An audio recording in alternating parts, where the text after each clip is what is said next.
Hello friends, welcome to code lab by Danish. Python for beginner की इस playlist में हमने पाइथन के कई सारे कंसेप्ट देखे।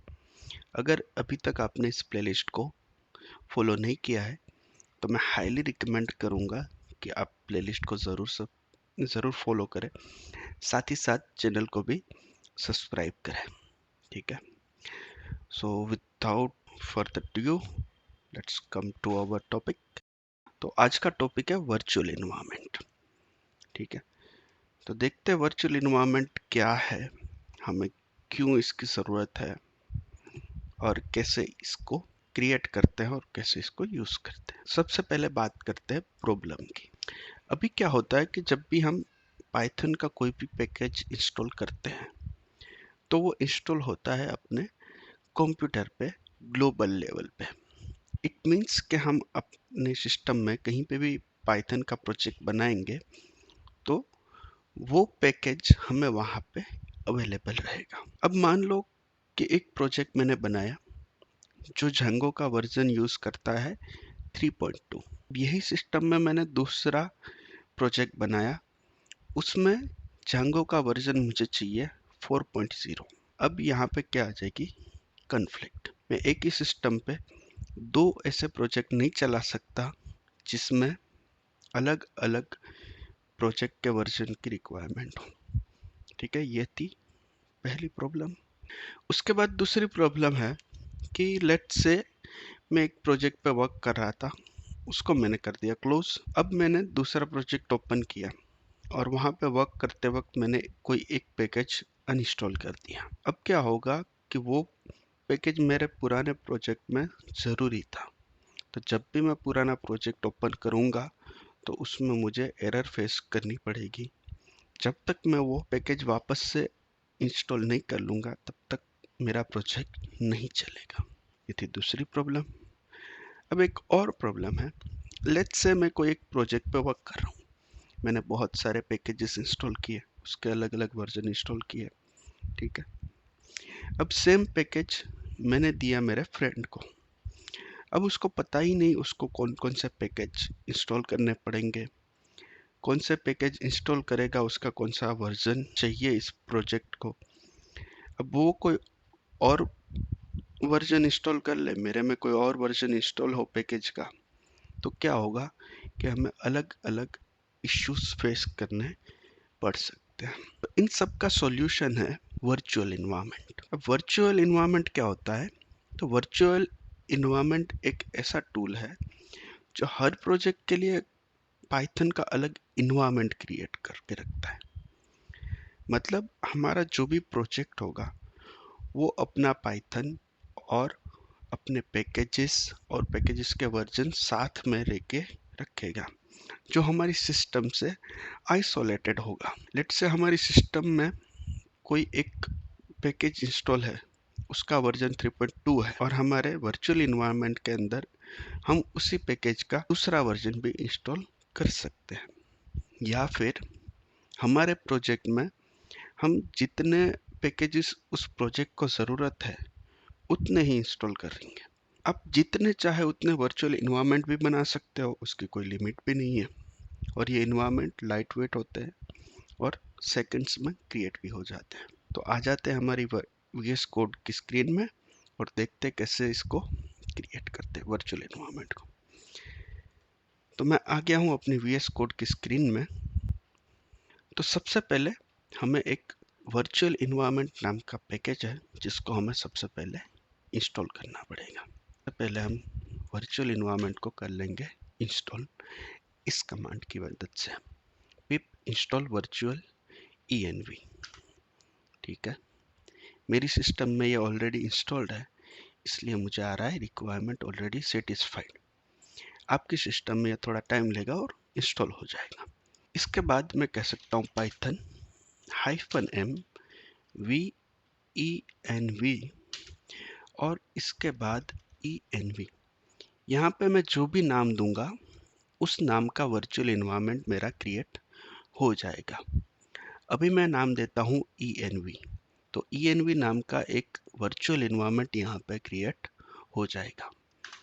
देखो, जैसे ही मैंने एंटर प्रेस किया तो यहाँ पे एक वर्चुअल इन्वायरमेंट क्रिएट हो रहा है जिसका नाम है env। ठीक है, यहाँ पे बहुत सारी फाइल्स है, हमें इससे कोई मतलब नहीं है। अब देखो env क्रिएट तो हो गया है, लेकिन इसको यहाँ पे यूज करने के लिए हमें एक कमांड रन करना पड़ेगा, env/scripts/activate।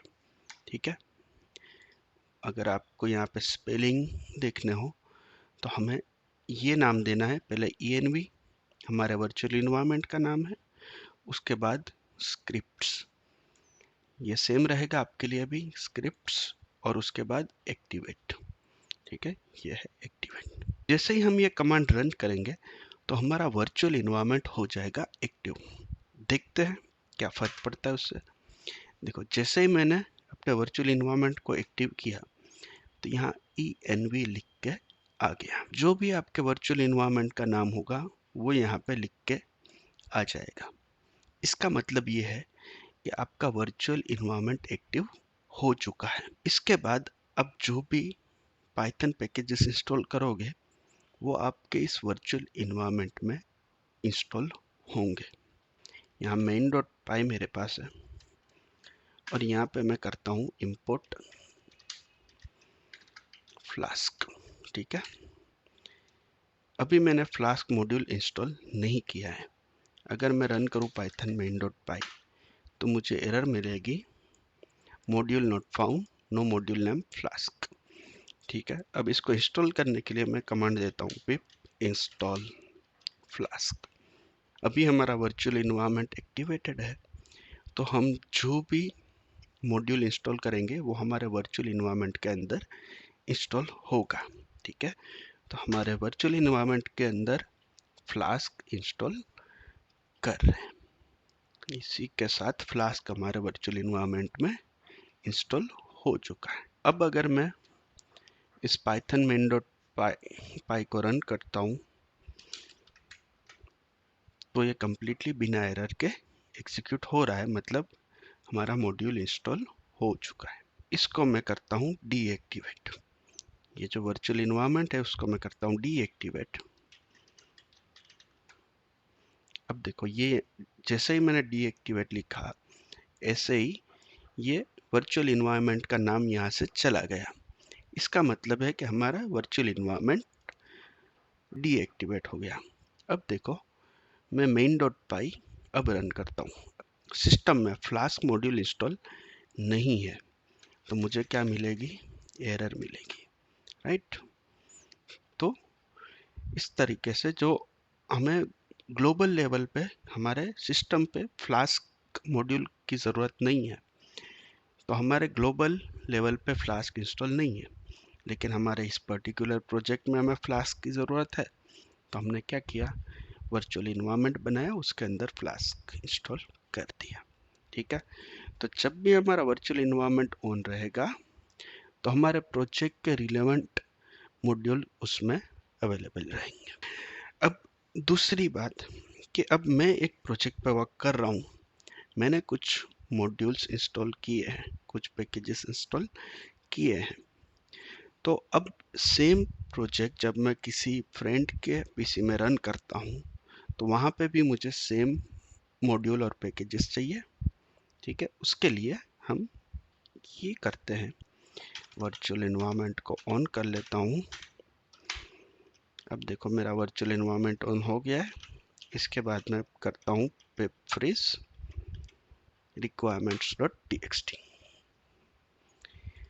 तो ये कमांड से क्या होगा कि मेरे वर्चुअल इन्वायरमेंट के अंदर जितने भी पैकेजेस इंस्टॉल है वो सारे वर्जन के साथ यहाँ पे लिख के आ जाएंगे।